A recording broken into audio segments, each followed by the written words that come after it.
We go back to the continuum. If there is not a good continuum there as a safety net in your community, if you're missing any one of these key areas and you have a subpopulation in need, then you're going to find that that is your gap. That becomes your housing gap in your analysis. And inevitably, all of those other things that I just described, this becomes one of the main issues that you have to talk about when you talk about trying to get from point A to point Z and make some change at a community level. That is what community development is across the board. It is trying to get from point A to point Z and figure out what different things are going to get us there. What are our strengths? What are our weaknesses? What are some of our opportunities? And what's going to stop us from getting there because it's a threat? And that is what informs how you move forward. And the data has to encompass all of that, because what we're finding is that the state and federal level, data is driving everything. When the state legislature has a Senate subcommittee hearing where they focus on data for 40% of the hearing, you know that data is on everybody's mind.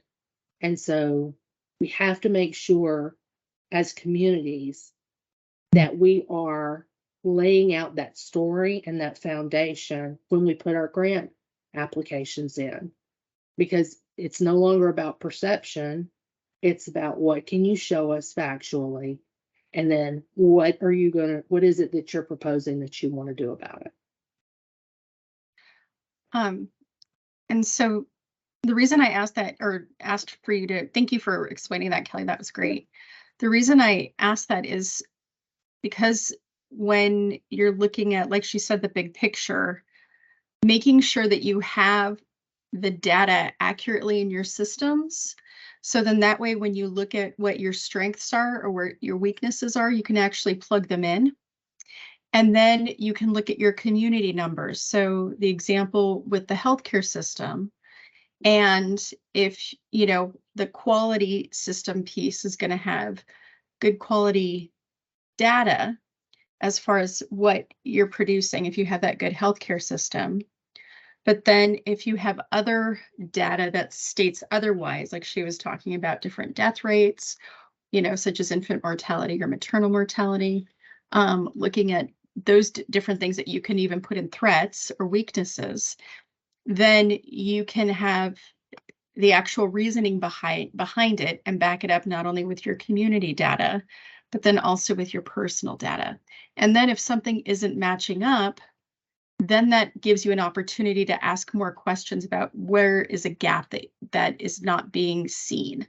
And so these analyses really give you a great opportunity to take a look at your data from different perspectives in order to really have a bigger map of what's really going on. So then that way you can really pinpoint the issue.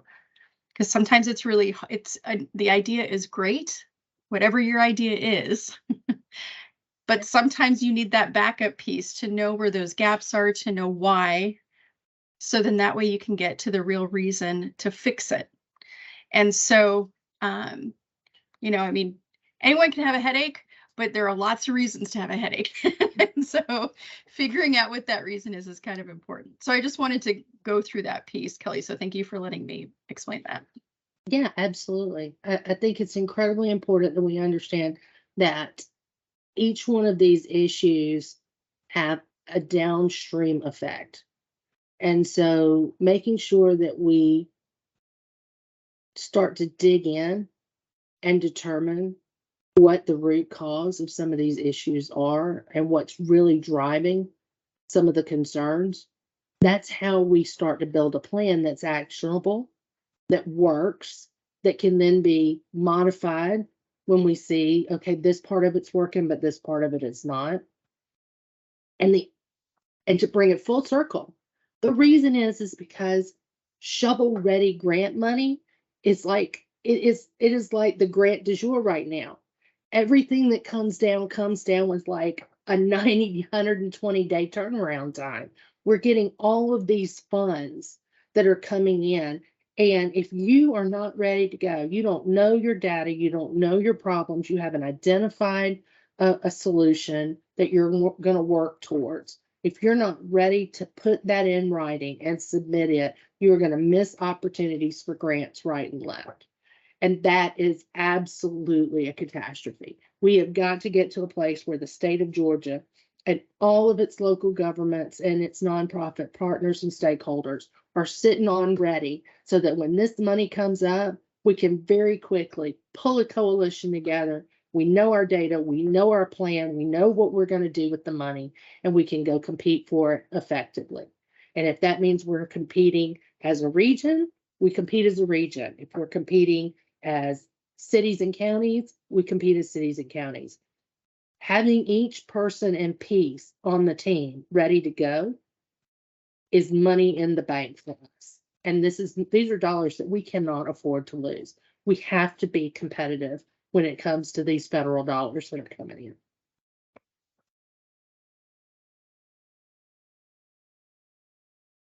So we are going to, let's get back down here. So coming up next week, we're going to talk about SMART goals and gap analysis and the application basics.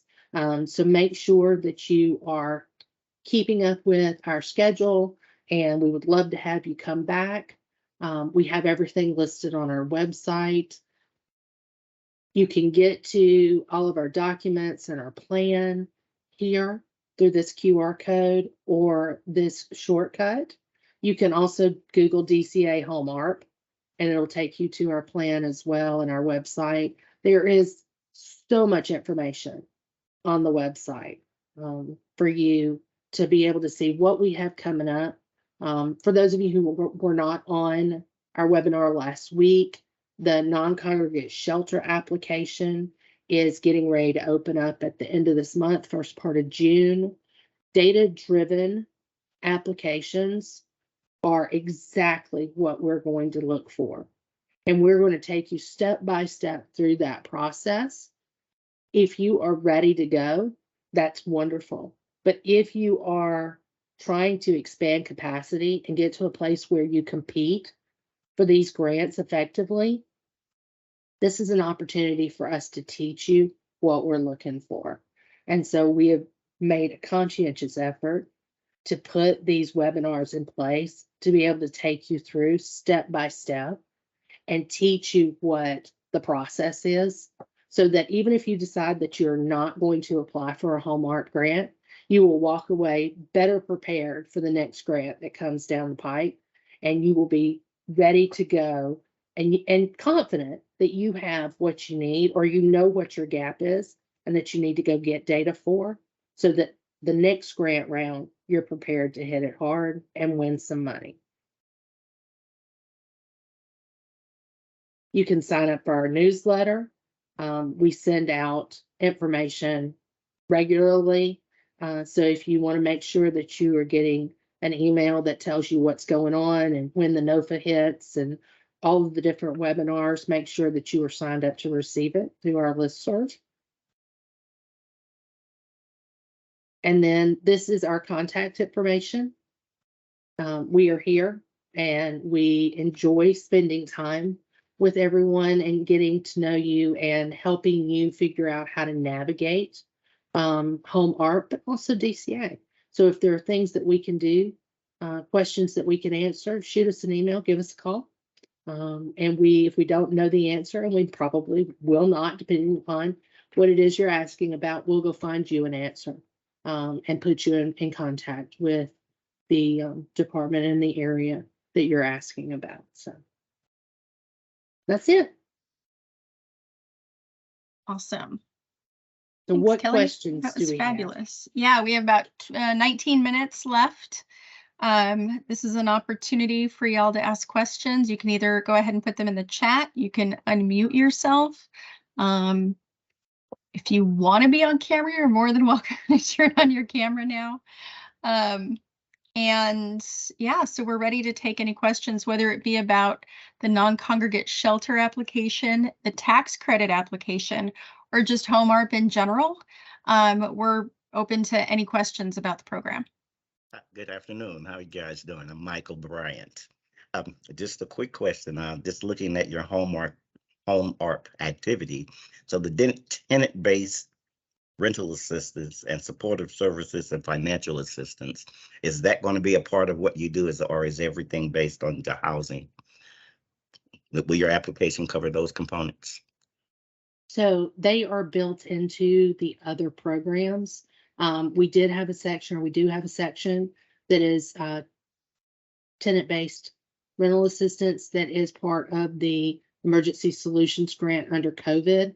That is a separate section, and it is to expand or sustain that program for another year. We are not going to do a NOFA specifically for services. We are not allowed under the grant to provide any operating funds, so there will not be any kind of operating NOFA that goes out.